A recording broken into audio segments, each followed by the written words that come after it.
Hey guys.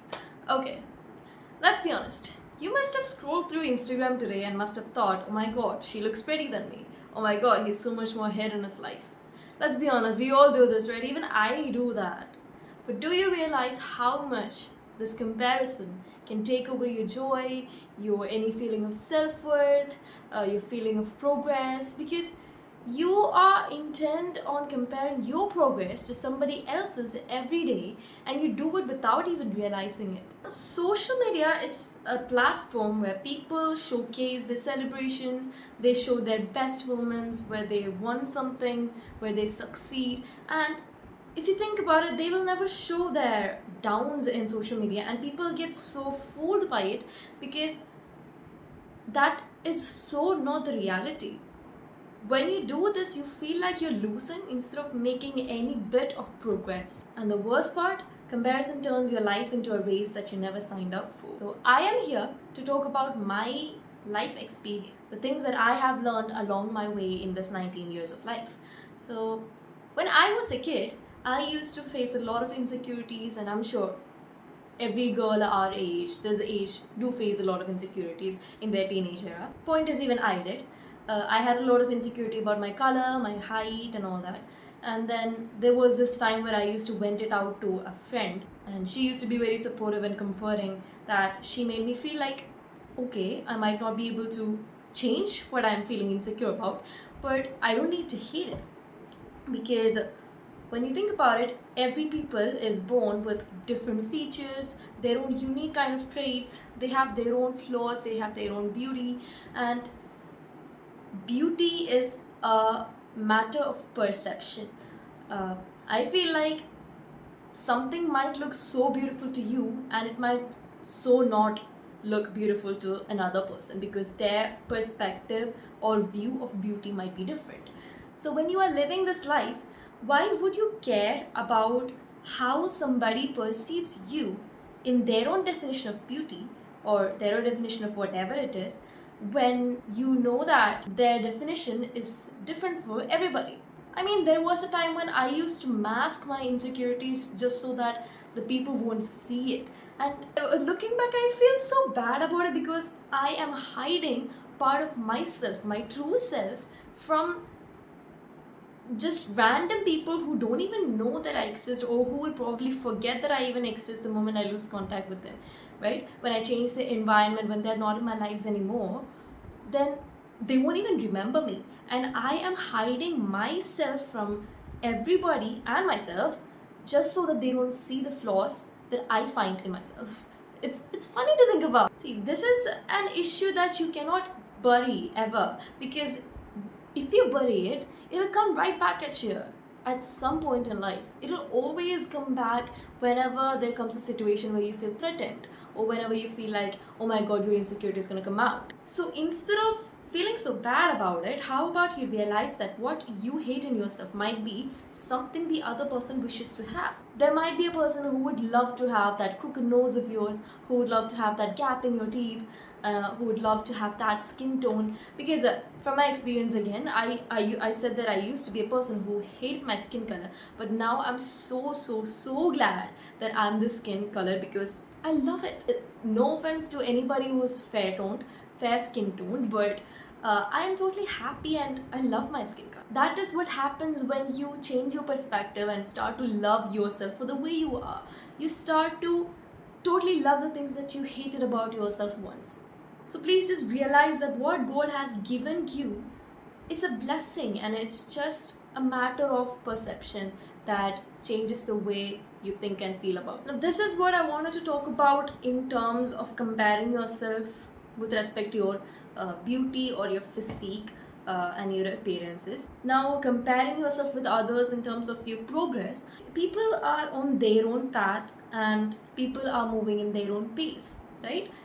Different people have different goals and they're working differently to achieve those goals. Think about it like this. I think I've mentioned this example before also. There are two people, one is running for a race, he's a sprinter, the other is running for a marathon. And you are comparing yourself, you're running for the race, you're comparing yourself with the person running for the marathon. If I'm a sprinter and I win, does that mean the person running for the marathon is failing? No.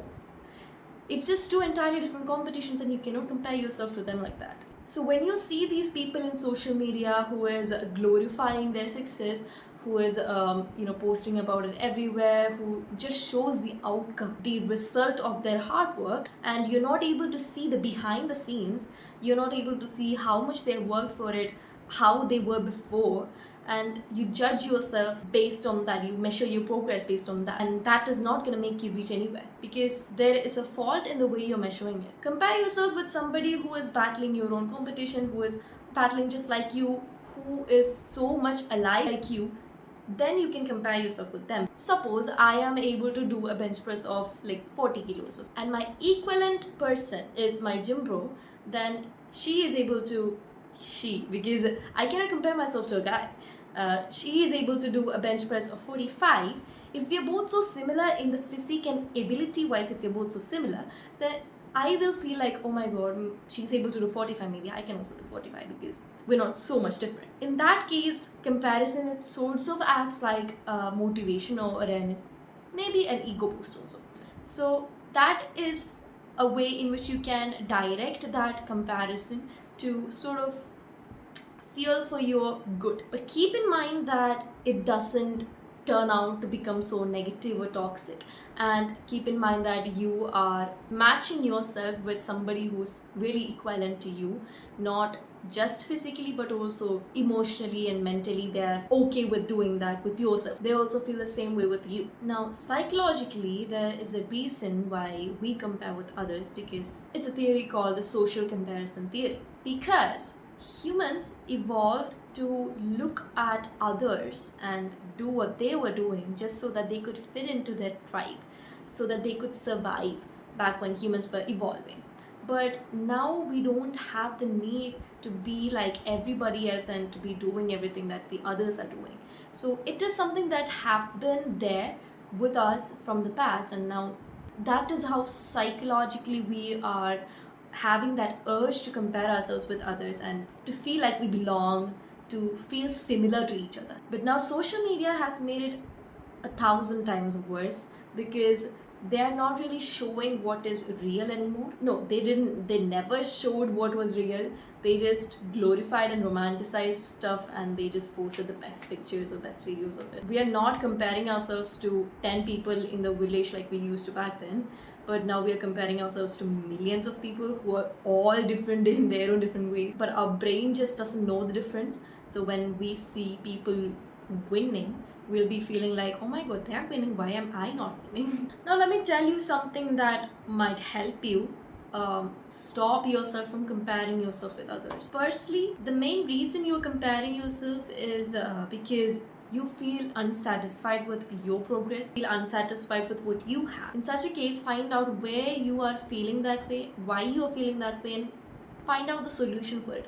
For example, I used to compare myself with the person I used to go to the gym with, who were much more stronger than me, but then I used to compare myself with her because she was an amateur and I was a lot more trained in this. I had so much more experience in working out. So I used to compare myself with her when she started to lift the same weights that I used to lift. And then it used to make me feel bad because she was my friend and I was feeling sort of, I don't know, a sort of angriness towards her, frustration, because she was an amateur and within 2-3 months she's lifting the same weights that I am lifting after 2-3 years. So I was feeling so bad, and then I thought that I sat down and I reminded myself that okay, I am having a different progress, she's having a different progress, we are genetically different. I can't expect myself to have the same strength as hers when we are born from 2 different mothers. So there is a genetic reason for it.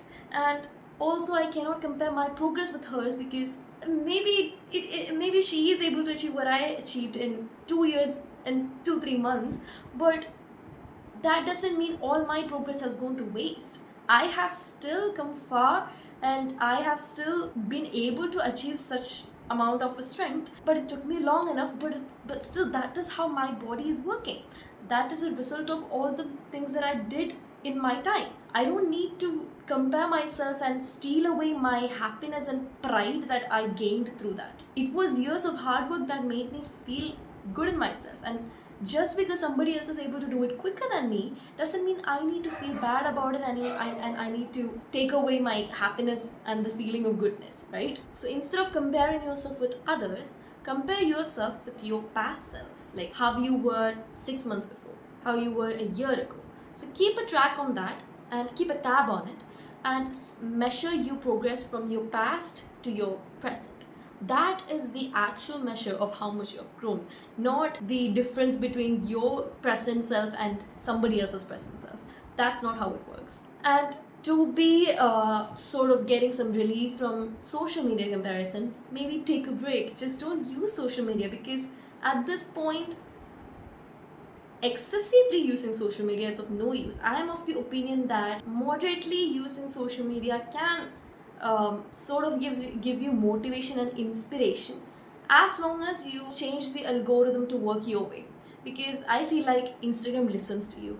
It knows what you're thinking, and it's so much trying to keep your attention there, and it's like giving exactly what you want by a second, and it's really a trap. So I feel like as long as you modify the algorithm to work your way, like if I'm able to see inspiring reels, reels with quotes, reels with motivational stuff, then 5 minutes a day of watching that is not really gonna make me go off my track. But watching brain rot shit is going to. So that's something that you need to consider.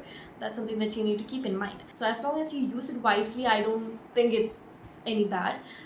Still, no use of Instagram is the best way, but still I want to feel connected to my family all around the world, to my friends, so I do use it, but moderately and according to what kind of content you need. So reducing your screen time of social media itself is going to be of great help, because there is no distraction. It's just you and your people that's around you. That's it. There is nobody else's life you are getting indulged in, because those are strangers you know nothing about. So you are eliminating that option or that chance to even compare yourself with people you know nothing about. Another thing is how comparing yourself with others can create this feeling of envy and jealousy inside you that eats at you. I used to have a time when I looked at things that other people had that I didn't, and I was wanting it for myself, and I was feeling bad about it because I was not really liking that the other person was having it. So that is when you know that okay, this is going the wrong way, okay, this needs my attention, something needs to be done for it right now. When you feel like you're going that way, just think that whatever it is that they are having, God bless them, they are fortunate enough to have them.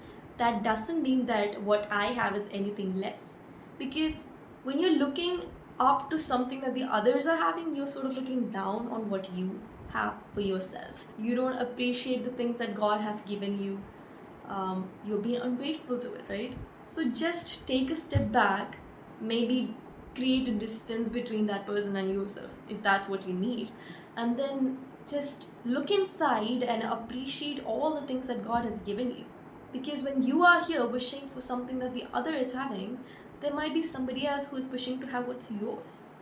So you don't really understand the value of what you have right now until the moment you lose it. And if what the other person has is something that you can achieve for yourself by doing something, then do something about it. Simple as that. If I want to have friends like the other person is having, sitting here and feeling bad about it and wishing for it to just come to myself is not gonna help. What I need to be doing is work on myself so that I'm more socializable, so that I am more outgoing, so that people would find interest to talk to me, and then create friends. It's that simple. I guess that marks the end of the video. I think I've touched almost all the things that comes around comparing yourself with others. If there's anything left out, feel free to leave comments down below and let's talk, because I'm here for it. Comment down below the areas where you feel like you are comparing yourself to others, and even if you find the video useful to you, then just show support of love. Alright, until next video, bye bye.